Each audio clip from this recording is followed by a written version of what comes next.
The California sun spilled across the parade ground of the Naval Amphitheater at Coronado, painting the ocean beyond in streaks of gold. The morning air was sharp with salt, and gulls circled lazily overhead, their cries faint against the swelling hum of hundreds of voices gathered in the stands. Families clutched cameras and phones, eager to capture the moment, while others waved miniature flags that flapped rhythmically in the breeze. The brass band at the edge of the stage tuned their instruments, the notes crisp, ceremonial, heavy. With tradition, it wasn't just another graduation. This was the one the press had been whispering about for weeks. News crews were stationed discreetly near the rear, their lenses trained on the class of fresh Navy SEALs seated in perfect formation. Rows of men sat tall in dress uniforms, their faces sunburned, eyes forward, every line of posture drilled into them over months of punishing discipline. Among them, seated in the second row, was Lieutenant Emily Carter, the only woman in the graduating class, a first in history to have endured the hellfire of training and emerged with the right to wear the gold trident. In the front row of the audience, directly across from the stage, Margaret Carter pressed her trembling hands together.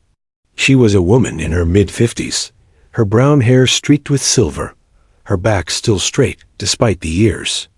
Her eyes, sharp, blue, and unflinching, followed her daughter with unwavering focus. On the outside, she appeared calm, dignified, the very picture of maternal pride. But inside, her chest swelled and contracted as though her heart were trying to fight its way free. For Margaret, this day was more than a milestone. It was a collision of the past and the present, a reckoning she had avoided for decades.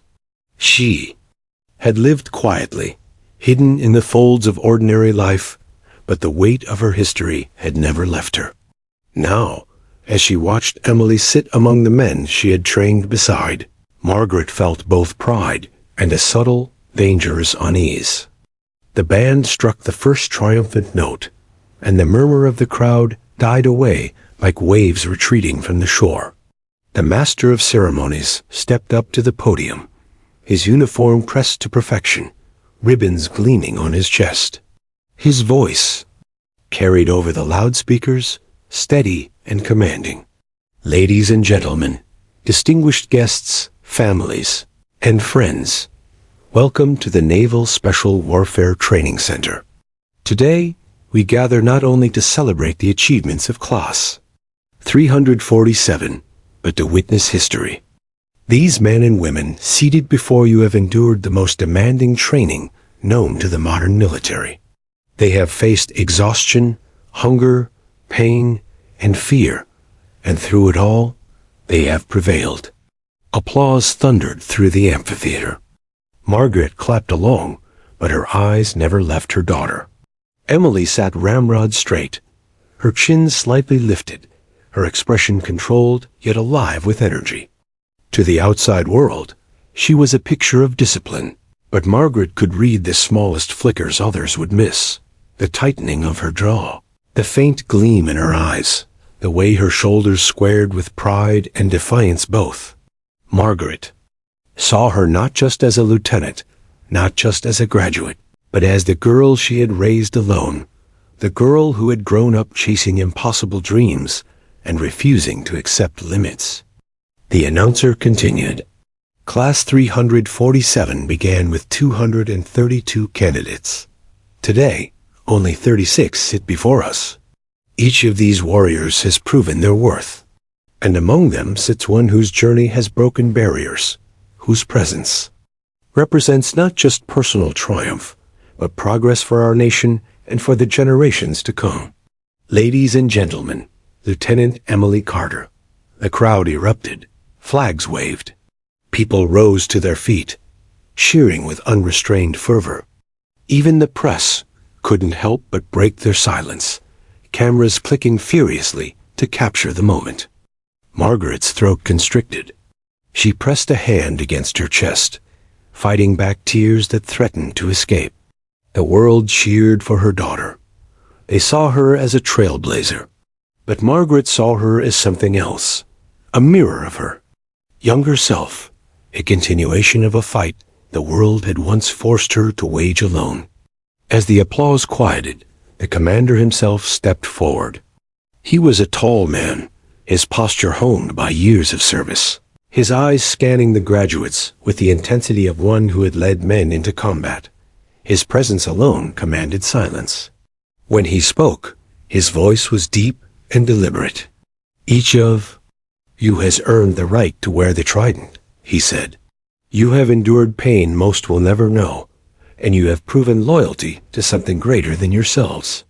Today, you join a brotherhood, and now, for the first time, a sisterhood, of warriors sworn to defend freedom at all costs." Margaret's fingers curled tightly into her lap. The word sisterhood hung in the air like a bell toll.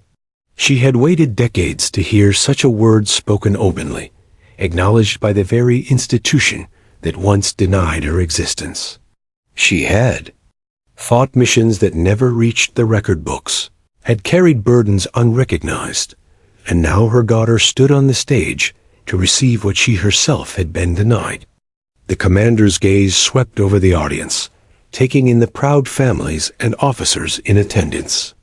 His eyes lingered momentarily on the front row. Margaret felt the weight of that look, sharp, appraising, almost intrusive.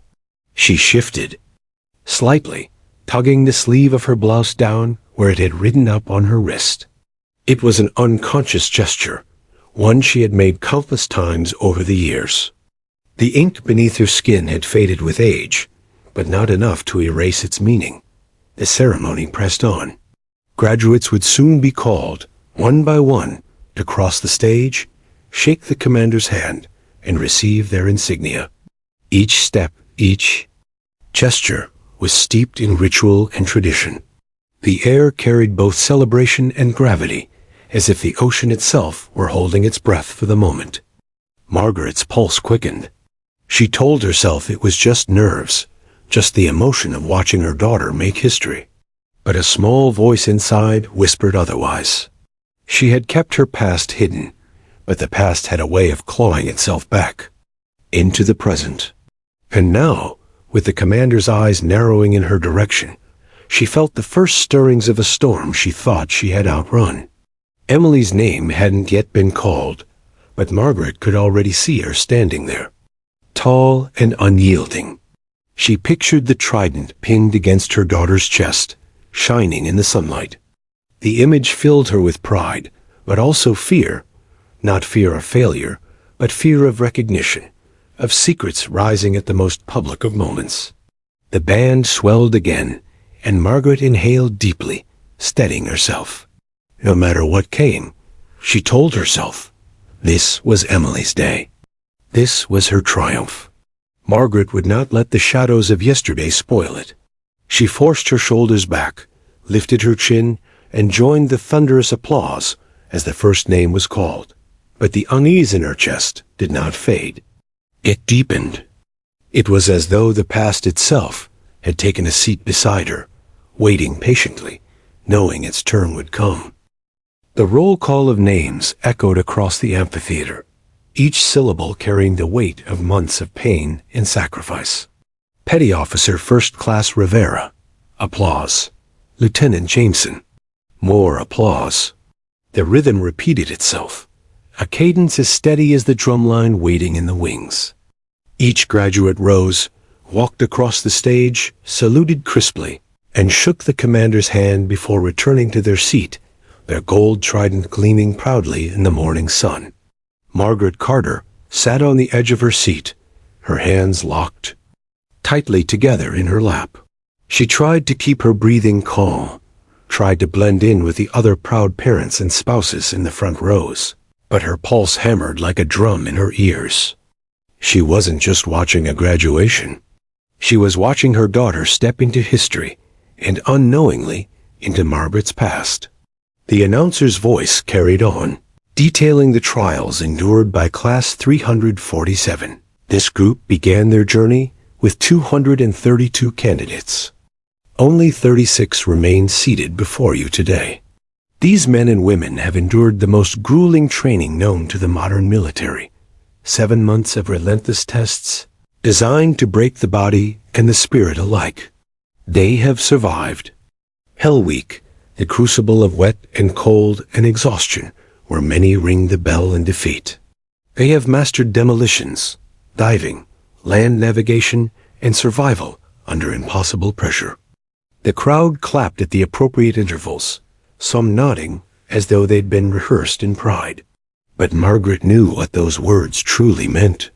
She had seen the consequences of such training firsthand years ago in places no spotlight would ever shine. Back then, it had been unofficial, unacknowledged. Women weren't allowed in such units, not on paper, not in the records. Yet the missions had demanded bodies, capable, ruthless, unseen. And she had answered. Her daughter, however, had faced the storm in daylight, her every step scrutinized by the media, by critics, by doubters. Emily hadn't just fought the ocean and exhaustion. She had fought centuries of disbelief. Margaret thought back to the day Emily told her she was going to apply for SEAL training. It had been at their small kitchen table, 2 cups of coffee steaming between them. Emily had leaned forward, her eyes blazing with the same determination she had carried since childhood. "Mom," she had said, "they say it's impossible. They say women can't do it. But if there's even the smallest chance, I want to be the one to prove them wrong." Margaret had said nothing at first. She had hidden her reaction behind her mug, sipping slowly to buy time. How could she tell her daughter the truth? That she herself had once been in those shadows, had already broken the barrier unofficially, invisibly? She couldn't, so she simply nodded and said, "Then you'll have to give it everything." Now, here Emily was, seated among 35 men who had sweated, bled, and nearly drowned beside her, and she had outlasted them all. "Ladies and gentlemen," the announcer continued, his voice rising with a touch of ceremony, "today we do more than celebrate a graduating class. Today we celebrate a landmark in naval special warfare. Among this group sits the first woman in history to earn the SEAL Trident, Lieutenant Emily Carter." The response was immediate and overwhelming. The crowd exploded into cheers, the kind that ripple through the body and make the heart pound. Flags waved high, cameras flashed, and even a few of the hardened officers, standing near the stage, allowed themselves to clap openly. Reporters at the back leaned forward, their pens scratching furiously across notepads. This was the headline they had come for. Margaret rose to her feet with the rest, clapping until her palms stung. She couldn't stop the tears that spilled freely down her cheeks. For everyone else, this was a historic achievement. For her, it was her daughter's vindication. Emily didn't smile. She held her posture, her eyes fixed ahead, her expression that of a warrior who understood the gravity of her position. Margaret knew her daughter well enough to see the emotions swirling beneath the surface: pride, relief, defiance, gratitude. Emily had fought to get here, and she was not about to show weakness on the biggest stage of her life. Margaret's memory drifted again, unbidden, to the years when Emily was a child. She remembered nights of nightmares, when Emily would wake to find her mother staring out the window at nothing, lost in thoughts she could never explain. She remembered the way Emily would ask, "Mom, why don't you ever talk about your time in the Navy?" And she remembered her own evasive answers, always the same: because some things are better left in the past. But as she sat there, the past refused to stay buried. It crept up her spine, tightened her throat, and whispered reminders in her ear. The tattoo on her wrist burned beneath her sleeve, as if it had come alive again, demanding recognition. The announcer listed more names, each graduate receiving their moment in the sun. But the crowd was still buzzing from Emily's mention. Whispers rippled through the audience. "That's her. That's the one, the first woman." Pride mingled. with awe and some with skepticism. But Margaret heard only the unspoken echoes in her own head, the first one recognized. As applause swelled for another graduate, Margaret forced her shoulders back, steadying herself. Emily's turn to walk would come soon. She imagined her daughter, rising, stepping across the stage, shaking the commander's hand with the same strength she had inherited from her mother. It should have been simple pride. And yet, in Margaret's chest, pride wrestled with unease. Because she knew the commander. Not personally, but as a type. The kind who would notice the smallest detail, who would never let an anomaly pass. If his gaze lingered on her, if he saw, the day might not unfold as smoothly as she hoped. Still, she pushed the thought away and focused on Emily. Her daughter's jaw tightened as another name was called, the anticipation coiling inside her like a spring. Soon, very soon, she would stand. Soon the world would cheer again, louder, and Margaret would see the culmination of everything she had sacrificed, everything she had endured, reflected in the woman standing proudly on that stage. When Emily's name was finally called, Margaret knew the applause would shake the ground. Itself, she braced for it, her heart surging with both joy and dread. The spotlight was coming, and with it, the ghosts. The roll call marched forward, name after name, applause after applause. The ceremony was running like clockwork, every movement rehearsed, every word polished by tradition. Yet beneath the surface, a current of anticipation pulled the crowd, tighter, straining toward the inevitable moment. Everyone knew which name was coming. Lieutenant Emily Carter, the announcer finally declared, his voice ringing like a bell across the amphitheater. The eruption was deafening. The stands shook with cheers, whistles, and stomping feet. The band struck up a triumphant measure, horns blaring into the sky. Families waved banners, photographers snapped furiously, and even the row of stoic officers seated behind the podium allowed their hands to clap together. Emily rose from her seat with mechanical precision, every muscle obeying the rhythm drilled into her over months of training. Her uniform seemed to shine brighter in the sunlight as she stepped forward. Her chin was lifted, her eyes fixed on the stage, her stride even and purposeful. She looked every inch the warrior she had become. Margaret's breath caught in her throat. She rose to her feet, along with the rest of the crowd, clapping until her palms ached. Tears blurred her vision, but she refused to blink them away. She wanted to see every detail, to burn this moment into memory forever. Emily climbed the steps, her boots clicking sharply against the wooden platform. The commander waited at the center of the stage, his presence commanding, his chest decorated with rows of ribbons that told their own silent story of battles and campaigns. He extended his hand as Emily approached. Their palms met in a firm shake, soldier to soldier. The crowd's roar surged again. Cameras flashed. Emily held his gaze steadily, her jaw set, her shoulders squared. In that brief exchange, respect passed between them, the kind of respect that transcends gender, rank, or history. She had earned her place, and he acknowledged it without a word. But then, something shifted.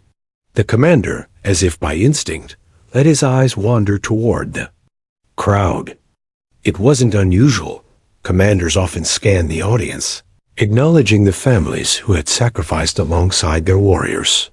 His gaze swept across the rows of cheering faces, pausing briefly here and there, and then it stopped. Stopped.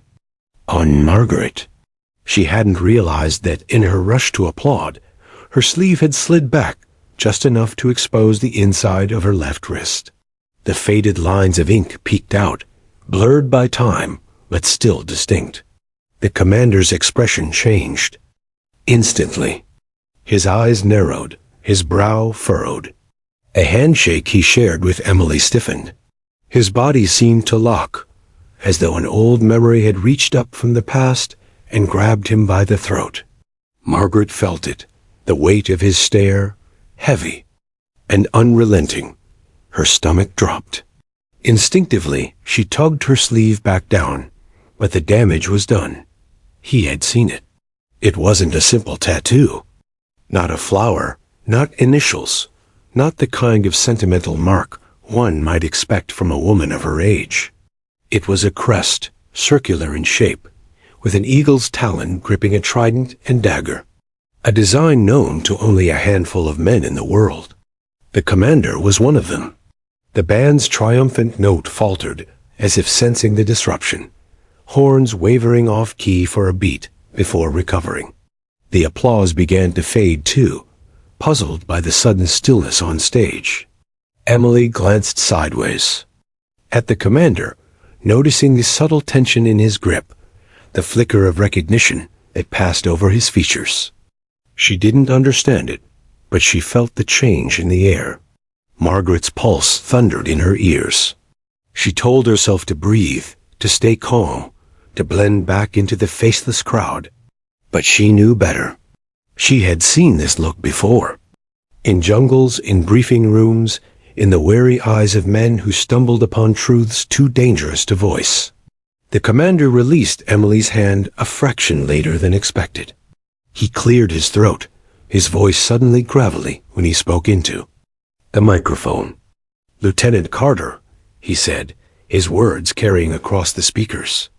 "On behalf of the United States Navy, I congratulate you." The crowd applauded again, though the rhythm was broken, uneven. A murmur rippled through the stands. People, sensing something off, but unable to name it. Emily saluted crisply, turned, and began to walk across the stage to take her place with the other graduates. She kept her face neutral, but her mind churned. What had just happened? The commander's eyes, however, did not follow her. They snapped back to Margaret, and they lingered. Margaret forced her lips into a polite smile, clapping steadily, pretending. Nothing had happened. But the commander's stare burned into her like a spotlight. He knew.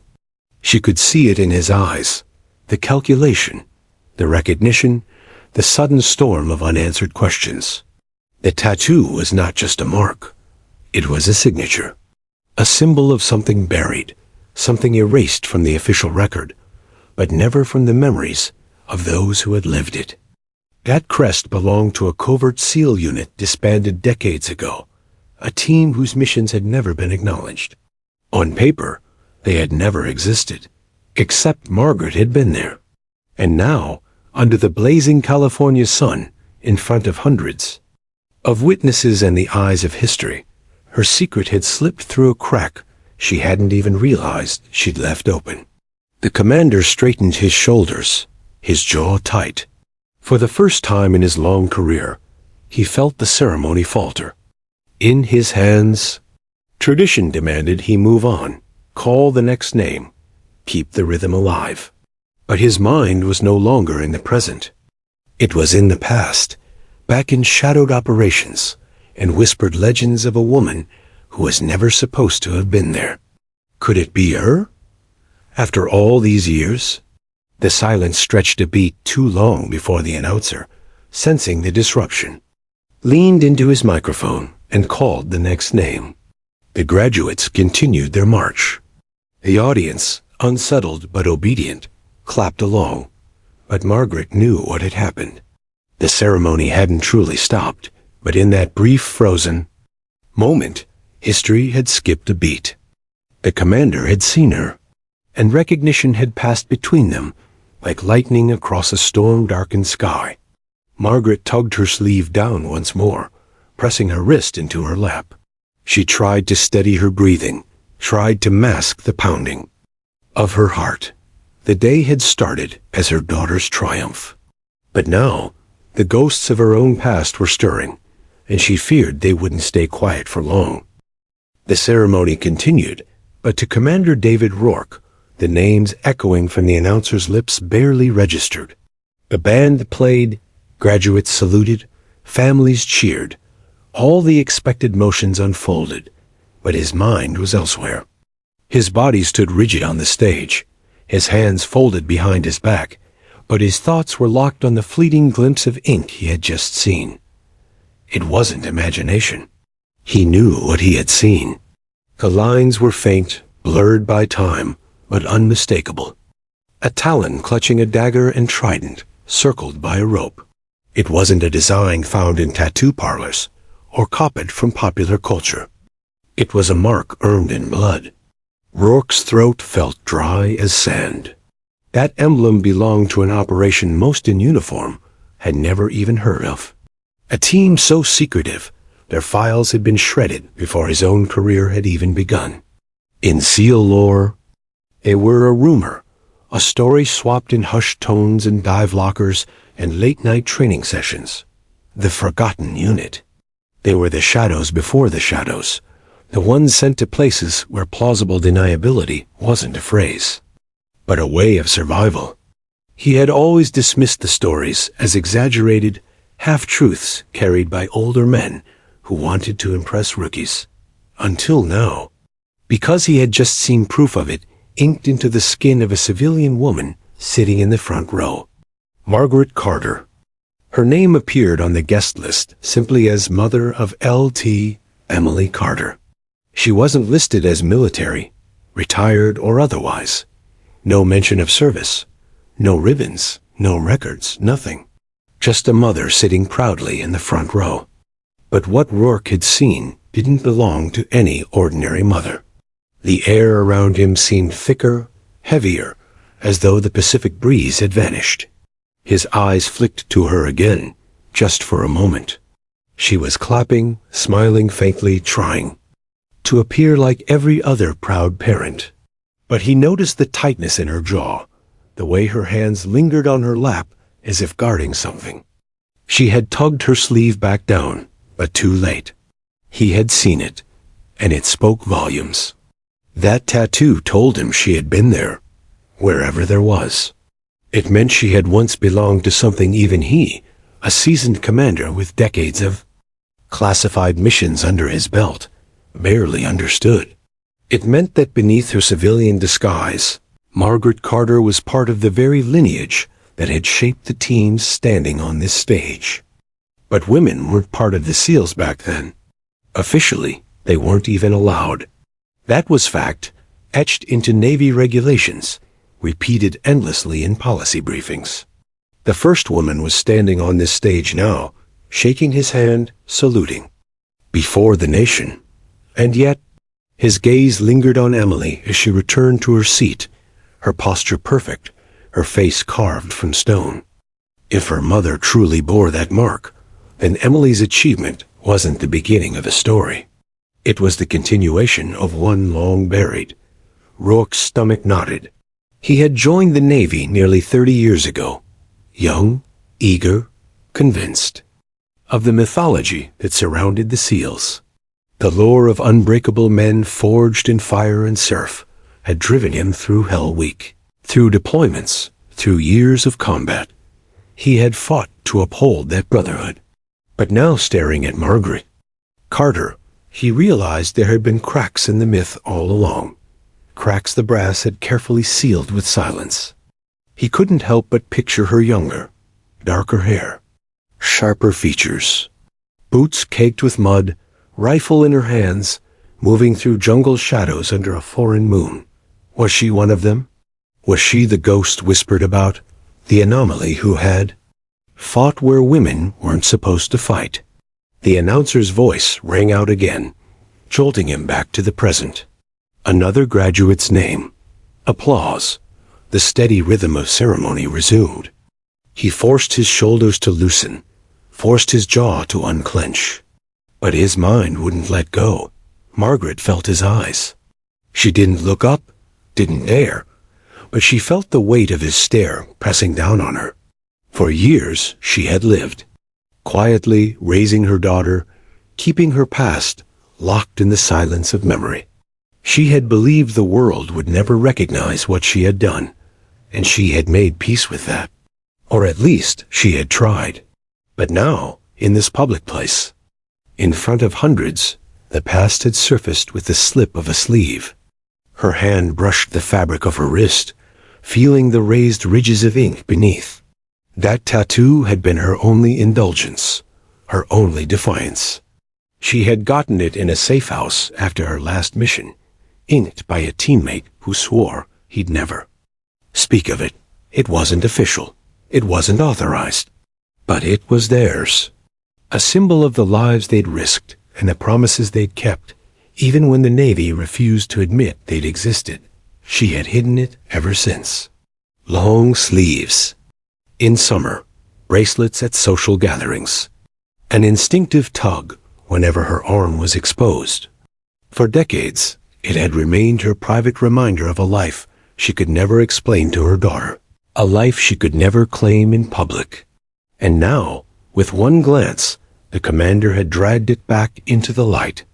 Margaret exhaled slowly, clapping along with the crowd, her face composed, her movements controlled. But inside, her mind spun through possibilities. Would he confront her? Would he expose her? Or worse, would he try to bury the truth again, the way the Navy always had? Emily, seated proudly with her trident pinned to her chest, had no idea of the storm brewing only a few rows away. She believed she was the first, the pioneer breaking through the barrier. She didn't know her mother had already lived some version of this path, hidden in shadows. Margaret's throat tightened. She had wanted this day to be about Emily alone. She had wanted her daughter's achievement to shine, unclouded by secrets. But secrets had a way of clawing free, demanding to be acknowledged. Rourke turned his head slightly, speaking quietly to the officer beside him. The man nodded, his eyes flicking briefly toward the crowd before returning to the stage. Margaret noticed the exchange, and her stomach dropped further. He wasn't going to ignore it. The commander's glance wasn't just curiosity. It was recognition. It was the beginning of a question that could not be unasked. And Margaret knew, with a certainty that made her palms sweat, that the tattoo had spoken louder than any words ever could. The past was no longer buried. It was here, at her daughter's graduation, demanding to be heard. Margaret Carter sat perfectly still in the front row, clapping politely as the names continued to roll from the announcer's lips. Her expression was calm, composed, no different from the other families around her. But inside, her chest was a battlefield. The commander's eyes had lingered too long, and that single flicker of recognition had opened doors she had spent decades nailing shut. The tattoo pulsed beneath her sleeve, like a brand come alive. It was only ink, lines etched into her skin years ago in a dimly lit safe house, but it carried more weight than any metal, more truth than any file the Navy had ever stamped classified. Her mind betrayed her, slipping backward into memories she had long buried. The amphitheater blurred, the brass music faded, and she was no longer a mother in a seat of honor. She was 22 again, standing barefoot on the damp concrete floor of a training barracks, the smell of mildew and gun oil filling her lungs.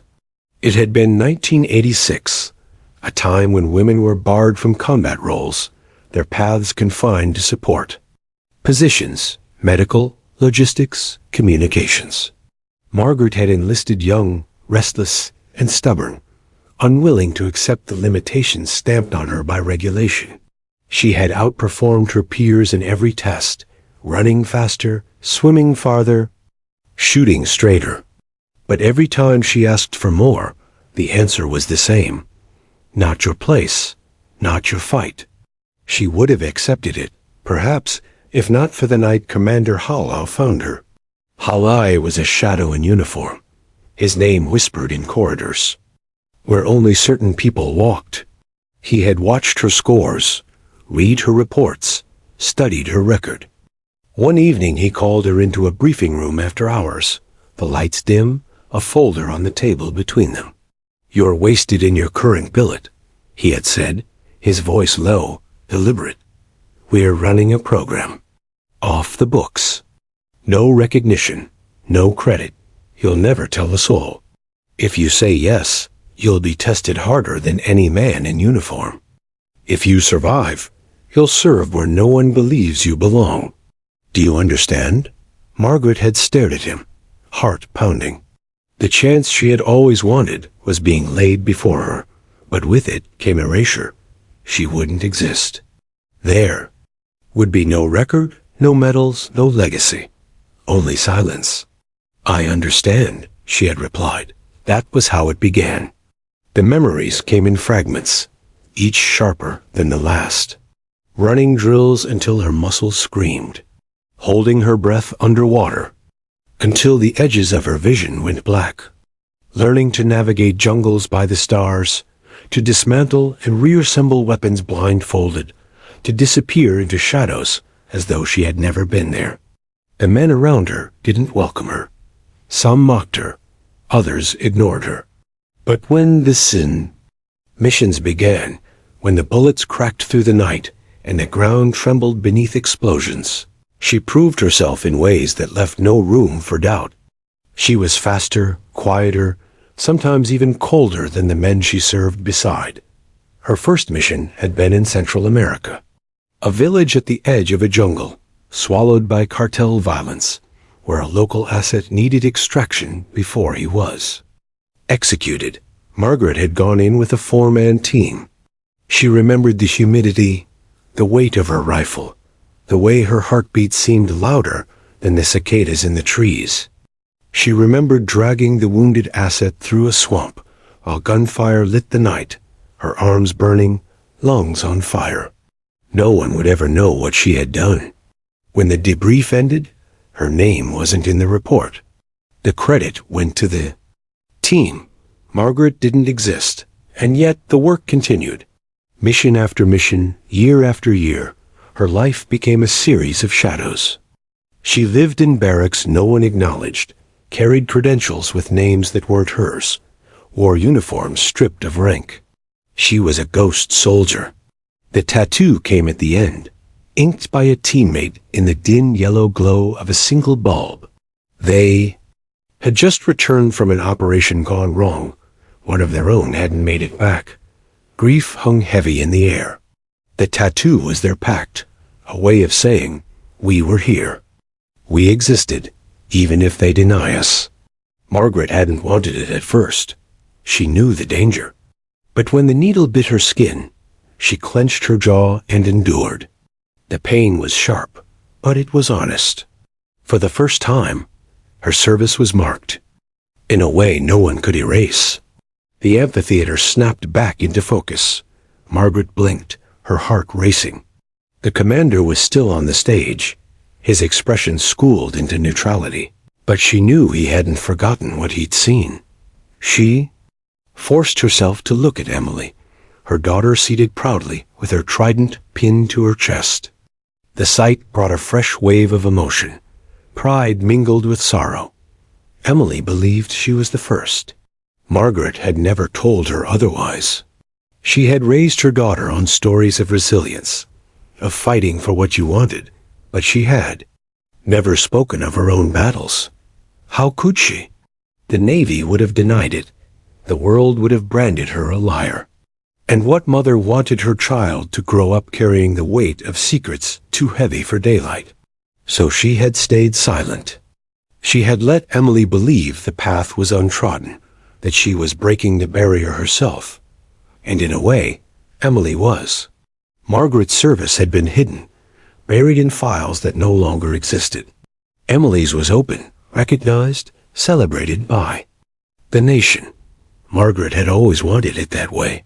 She wanted her daughter's achievement to shine brighter, unshadowed by the secrecy of her own past. But the tattoo threatened to undo it. If the commander pressed, if he asked questions, the truth might leak. Whispers would spread, reporters would dig, and Emily's triumph would no longer be about her.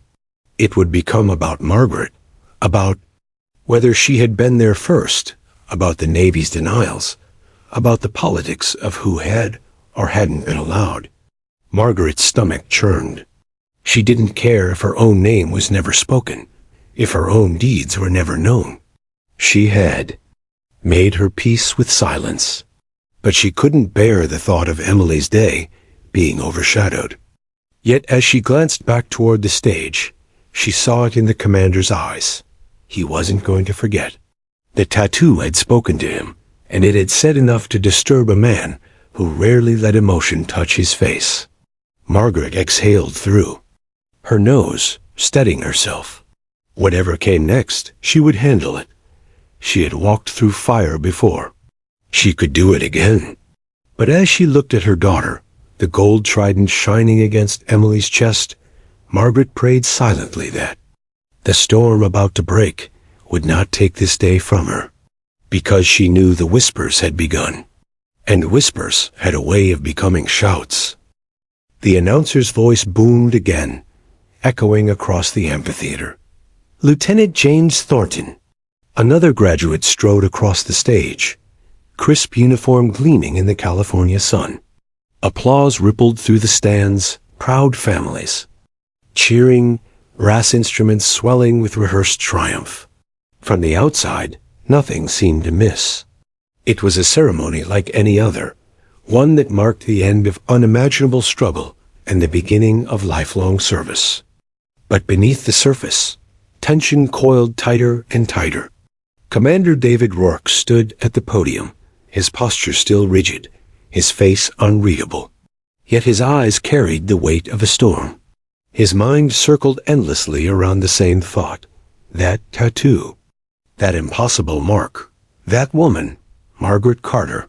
He tried to focus on the names, the handshakes, the crisp salutes. But his discipline, forged through decades of combat and command, was fraying.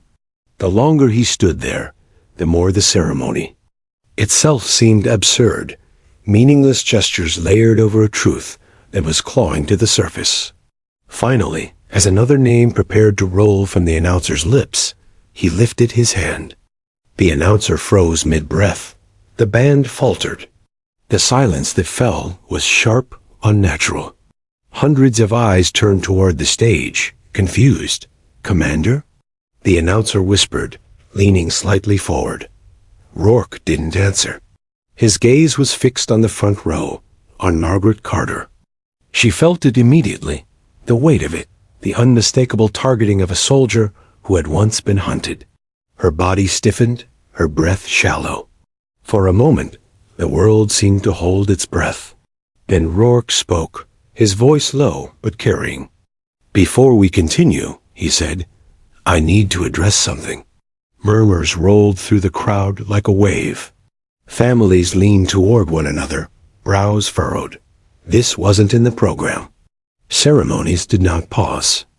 Especially not seal graduations. Margaret's stomach twisted. She knew. Before he even finished the sentence, she knew. Rourke stepped forward, leaving the podium behind, his boots thudding against the wooden stage. His eyes didn't leave her. As he descended the steps, each movement deliberate, controlled. The silence deepened, pierced only by the faint clink of metals on his chest. When he reached the ground, he walked toward the front row, toward Margaret. His presence drew every gaze with him. The chatter died completely. Even the gulls circling above seemed to have fallen silent. He stopped only a few feet away. Margaret's heart pounded so loudly she feared others could hear it. Emily, seated in her uniform just a row back, looked between them in confusion, her brows knitting. Ma'am, Rourke said, his voice steady but hard. May I ask you to stand? Margaret swallowed. Every instinct told her to refuse, to deflect, to pretend ignorance. But the steel in his eyes told her it would be useless. Slowly, with careful movements, she rose to her feet. Gasps flickered through the audience. All around her, families turned in their seats, trying to make sense of what was happening. Rourke's eyes dropped briefly to her sleeve. Margaret, realizing resistance was futile, tugged the fabric upward just enough to expose the ink. The crowd murmured again, confused. To them, it was just a tattoo, a bit of faded art on the arm of a proud mother. But to those who knew, The few in uniform on that stage who recognized it, the air shifted. A couple of older officers stiffened, eyes narrowing. One man coughed sharply, almost as though warning Rourke to stop. But he didn't stop. His voice dropped, audible to the first few rows, but carried farther by the hush of the audience. "Where did you get that mark?" Margaret met his eyes. They were sharp, searching, unwilling to yield. And for the first time in decades, she felt the full weight of her past pressing forward. Her mouth was dry. She could have lied, could have dismissed it as a meaningless design, some old relic of youth. But looking into his eyes, she knew it would be pointless. He had recognized it immediately. Her voice was quiet, but clear. "Where do you think?" Rourke's jaw tightened. Around them, silence thickened until it was almost suffocating. Emily shifted in her seat, frowning. "Commander," she said. Rising now, her voice edged with confusion. "What's going on?" Rourke glanced at her, and back at Margaret. For the first time in his long career, he hesitated. Protocol warred with instinct. The commander in him demanded he dismiss it. Move on, keep the ceremony intact. But the man, the SEAL who had spent a lifetime chasing truth in shadows, couldn't let it go. He stepped closer, his voice dropping to something only she could truly hear. "They said it was a myth. They said it never happened. Are you telling me?" Margaret cut him off, her voice steel. "I'm telling you," she whispered, "that some things are not meant for this stage." For a heartbeat, they stared at one another, soldier to soldier, bound by the weight of something larger than both of them. Emily stepped closer now, her hand brushing her mother's arm. "Mom?" she whispered, searching her face for answers. Margaret forced her features calm, even as her chest burned. "It's nothing," she said softly to her daughter. "Just an old story." But Rourke knew better. His silence stretched, filled with questions he wasn't sure he wanted answered. He had come to the edge of something dangerous, not a mission, but a truth buried so deep it could shake the very foundation of the ceremony they stood in. Finally, he straightened, his decision visible in the set of his shoulders. He turned back toward the stage, his expression carved into stone. "Resume the ceremony," he ordered. His voice carried across the amphitheater, steady, commanding. The announcer, startled but obedient, cleared his throat and called the next name. The band stumbled back into rhythm. Applause returned, hesitant at first, then growing stronger as the program regained its shape. But the illusion of normalcy was shattered. For Margaret, for Emily, for Rourke himself, nothing would ever be the same. Margaret sat slowly, her daughter's questioning eyes still on her. She felt the gaze of the commander lingering even. As he returned to the stage, he had asked the question. He had seen the truth. And though the ceremony continued, Margaret knew this was not the end. It was only the beginning. The rest of the ceremony unfolded like a dream wrapped in fog. Names were called, medals pinned, and hands shaken. But to Margaret, every sound was muffled, every motion blurred. She sat rigid in her chair, her sleeve tugged firmly down, her daughter beside her stealing worried glances. The applause swelled for the final graduate, then thundered again as the band struck its last triumphant note. Flags waved, families cried, and the graduates stood in proud formation, the newest Navy SEALs of the United States. But Margaret could feel it in her bones. The day wasn't ending here. It was only pausing before the storm broke. "Commander." Rourke gave the closing remarks, his voice steady, his face carved in discipline. To the audience, nothing seemed amiss. But Margaret noticed the way his eyes drifted, the pauses between words. He was a man holding something in check, balancing duty with a truth that threatened to spill. When the crowd began to disperse, families rushing forward to embrace their graduates, Emily turned to her mother, her face tight with concern. "Mom, what was that?" she asked, her voice low but urgent. "Why did the commander single you out? What's going on?" Margaret forced a smile that didn't reach her eyes. "It's nothing, sweetheart. Just a misunderstanding." Emily's jaw set. She wasn't a child anymore.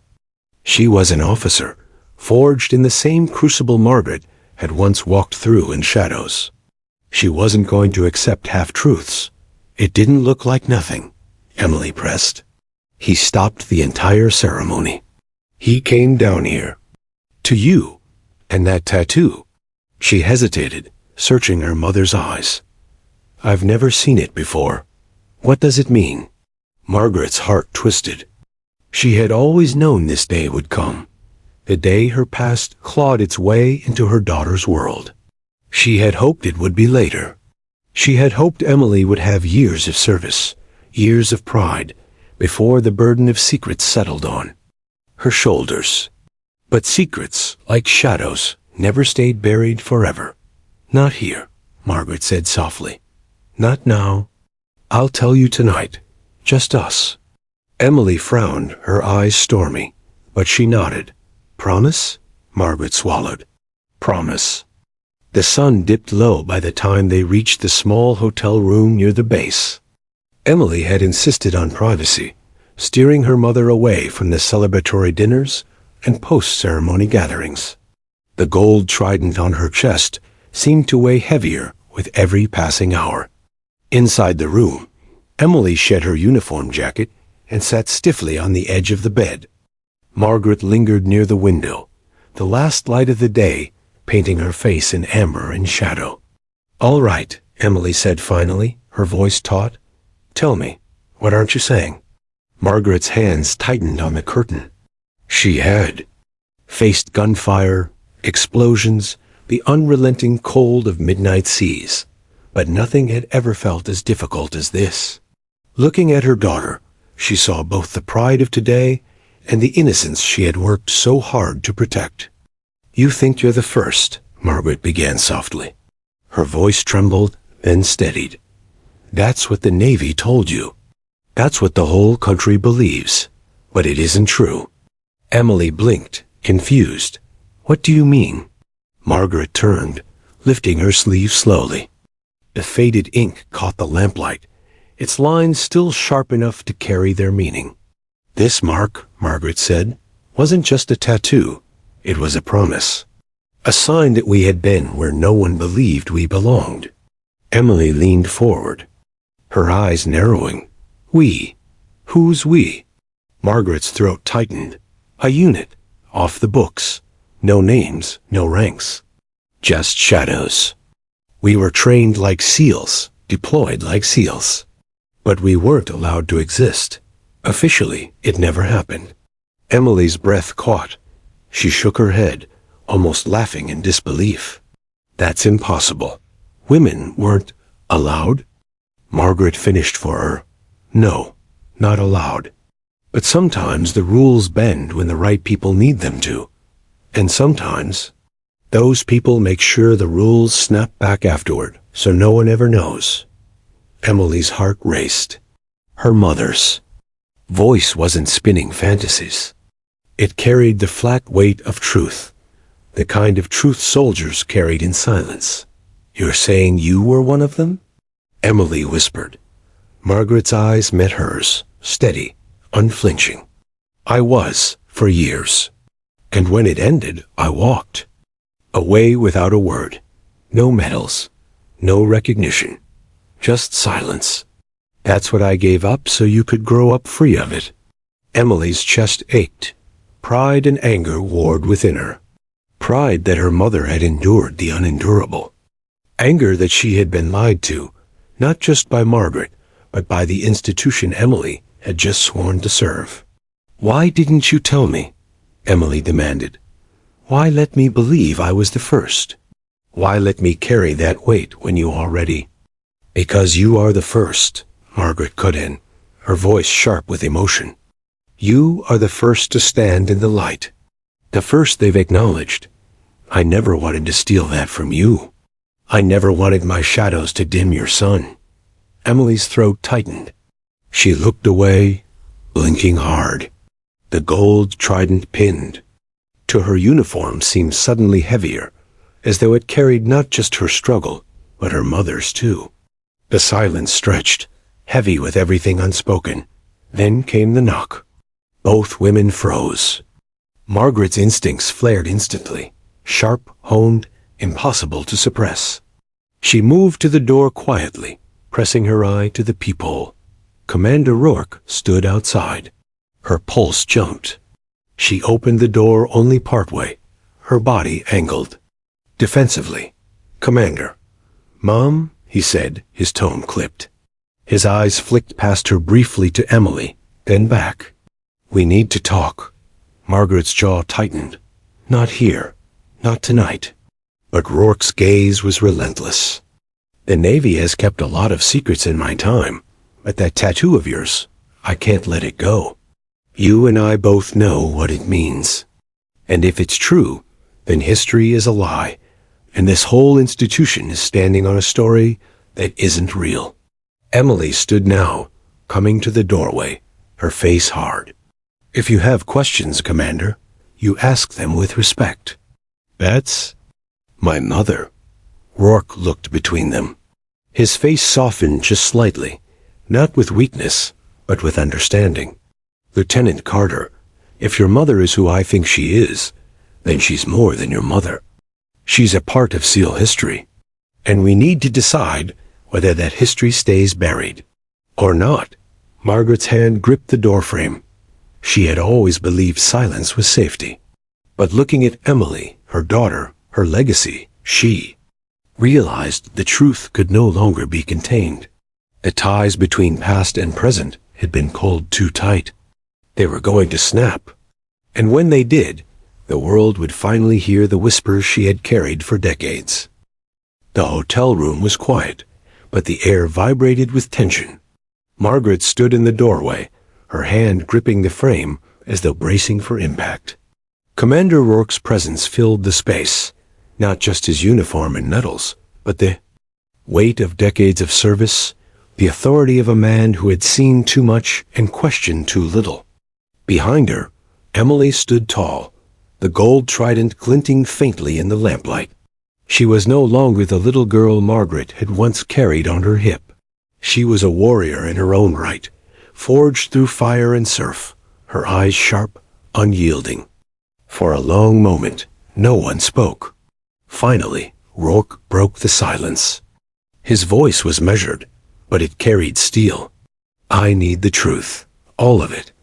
If what I saw is what I think it is, then the Navy has been lying to every man and woman who's ever worn this uniform, including me."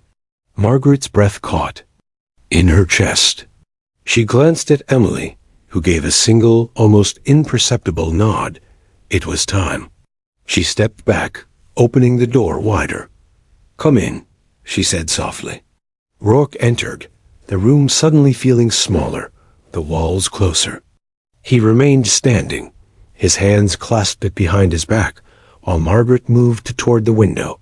Emily sat on the bed, her jaw tight, her eyes locked on her mother. Margaret drew a deep breath. The words were heavy, weighted with years of silence. "It began in 1986, she said quietly. "A man named Commander Halt found me. He was recruiting for something off the books, a unit that didn't exist. They wanted someone who could do what SEALs did, but who could also vanish completely. No records, no recognition, no proof." I said yes. Rourke's eyes narrowed, but he didn't interrupt. "I trained with men who hated me for being there," Margaret continued. "I bled beside them. I carried more weight than they did, swam. Longer, shot straighter, because I had to. And when the missions came, I went. Central America, Eastern Europe, the Middle East. I was their commander. I fought where no one believed I was allowed to fight. And every time I came back, the Navy erased me." Emily's throat tightened. Hearing it spoken aloud, stripped of all pretense, was like a blade cutting through her chest. Margaret tugged her sleeve up again, exposing the faded ink. This was the only proof we had, a pact among ghosts. We knew history would never remember us, but we refused to forget ourselves. Rourke's jaw clenched. He moved closer, his eyes fixed on the tattoo, the recognition in them undeniable. And no one ever spoke? Margaret shook her head. We were ordered to silence. Some disappeared. Some drank themselves into oblivion. I walked away, raised my daughter, and buried the past, until today. Emily's voice cracked, but it carried strength. All this time, you let me believe I was the first. Margaret turned, her eyes burning. Because you are the first. You are the first they've acknowledged. You earned that trident under the light of day. Don't let my shadows take that from you. Rourke exhaled slowly, his shoulders heavy. For a moment, he looked older, the weight of betrayal settling on him. I gave my life to this institution. I believed in its history, its brotherhood, and now I find out the story was incomplete, deliberately incomplete. Margaret's voice softened. You believed in the mission, Commander. That hasn't changed. But history has always been written by those in power. They chose silence, and we obeyed. Emily rose, stepping between them, her hands trembling but her voice steady. So what happens now? Do we keep pretending? Do we let the lie stand? Or do we tell the truth? Rourke looked at her, then at Margaret. For the first time, his stern mask cracked and conflict showed through. If this comes out, the Navy will deny it. They'll shred whatever scraps remain. They'll discredit you. It won't be glory. It'll be another kind of erasure. Margaret's eyes met his. Maybe. But if my daughter is going to carry this trident, she deserves to know the whole story. She deserves to know she comes from a legacy they tried to erase. That's enough for me. Emily's chest swelled with a mixture of grief and pride. She looked at her mother, seeing her not just as the woman who had raised her, but as the warrior who had carved a path through shadows so that Emily could walk in the light. Rourke studied them both for a long moment. Then, with a slow nod, he said, Some truths aren't meant for files. They're meant for people, for families, for those who carry the weight. Maybe that's enough. Margaret's lips curved into a small, weary smile. It's all I ever wanted. The silence that followed was not heavy this time, but reverent. Emily stepped forward, wrapping her arms around her mother. Margaret held her tightly, the years of silence melting in the embrace. When they pulled apart, Emily's eyes glistened. You should have told me. Margaret brushed her cheek gently. I should have. But I needed you to find your own strength first. Now you know where it comes from. Rourke turned toward the door. His hand lingered on the handle, his voice quieter than it had been all day. Your story won't be told in the history books, Margaret, but I'll remember, and so will she. Sometimes that's the only kind of legacy that matters. He left without another word, the door clicking softly shut behind him. Margaret and Emily stood together in the quiet room, the golden light of evening fading into night. For the first time, there were no secrets between them. Only truth, only legacy. Emily touched the trident on her chest, then reached for her. Mother's hand. You carried it in silence, she said softly. I'll carry it in the light. Margaret's eyes shone, her voice breaking but strong. And that's all I ever wanted. The weight of years lifted, replaced by something new. Not erasure, not denial, but recognition.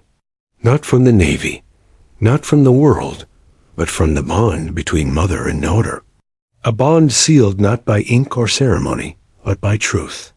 And that truth, once whispered in shadows, now stood in the open, unshakable, undeniable, and alive.